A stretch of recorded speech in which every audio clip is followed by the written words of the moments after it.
নরসিংদীতে সবজি চাষে ব্যস্ত সময় পার করছেন স্থানীয় কৃষকরা। এ বিষয়ে আলোচনাতে নরসিংদী থেকে যুক্ত হচ্ছেন সহকর্মী হৃদয় খান। যাবো তার কাছে। হৃদয়, সবজির আবাদ কেমন দেখছেন জানাবেন।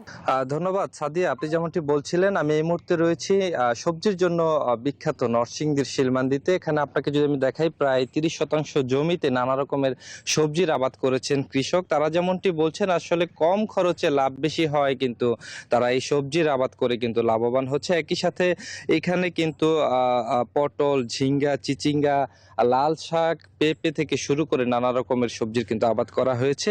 আপনি যেমনটি জানেন যে নরসিংদীতে কিন্তু প্রতি বছরই সবজির ভালো আবাদ হয়, এবং পাইকার যারা রয়েছেন তারা সরাসরি কিন্তু এই সকল সবজির ক্ষেত থেকে কিন্তু সবজি সংগ্রহ করে ঢাকা সহ অন্যান্য জেলাগুলোতে রপ্তানি করে। এই সবজিগুলো বিদেশেও রপ্তানি করা হয়। এছাড়াও আপনাকে যদি আমি জানিয়ে রাখি যে কৃষি বিভাগের পক্ষ থেকে কৃষকদেরকে সব ধরনের সহযোগিতা করা হচ্ছে। তারা যেমনটি বলছেন যে কৃষকদেরকে উদ্বুদ্ধ করতে আসলে প্রশিক্ষণ থেকে শুরু করে বীজ এবং নানা রকমের সহযোগিতা তারা দিয়ে থাকেন। এছাড়াও কিন্তু গত 2-3 দিন ধরে কিন্তু যে বৃষ্টি হচ্ছে ছেড়ে ছেড়ে, সেই বৃষ্টির কারণে তারা কিছুটা ক্ষতি হওয়ার কিছুটা আসলে আশঙ্কা করছে। সবকিছু মিলে নরসিংদী থেকে কিন্তু এই ছিল আমার কাছে সবজির সর্বশেষ।